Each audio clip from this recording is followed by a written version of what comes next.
Minecraft mob animation sorta sucks. So today I'm gonna fix that. My first victim is the pig.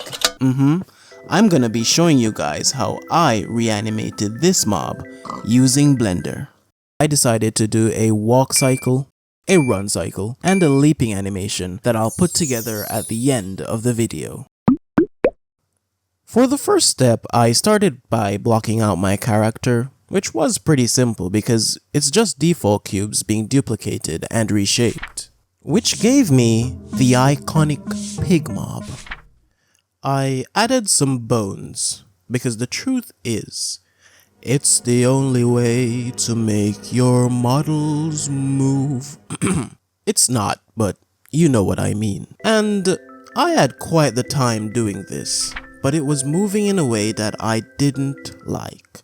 So I had to parent the bone to each cube individually to get the desired movement. Minecraft has a very linear type of animation, but I decided to bend the rules because why not?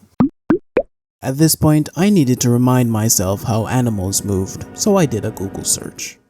I paid specific attention to the movement of their feet. When I was satisfied, I started to do my keyframes to kinda match how I think a pig made of cubes would be animated.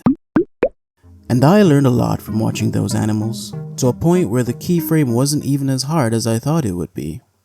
Yeah, that's a lie. It was hard, tries after tries, failure after failure. But I persevered. And at the end, I liked how it turned out. He waddles a bit, and I feel that it gives him personality, which is very important when doing an animation. The run cycle. This particular bit wasn't really hard. It was a bit simple. And I mean it this time. Because if you pay attention to how animals run in the wild, you'll realize that both front legs goes forward, the hind legs kicks back, and then they meet each other at the center again. Now look at this bad boy. I feel that a Minecraft pig should always run with style. Now for the final stage, the leaping animation. A lot went into this one. What I wanted to really pay attention to was one of the 12 principles of animation, anticipation. You have to anticipate an action before you can carry it out. And also, I wanted my pig to have some weight once he landed. These things are very important because we don't want floaty animations around here. I was quite satisfied with the end product. But enough of all that. I put all my animations together and I made this.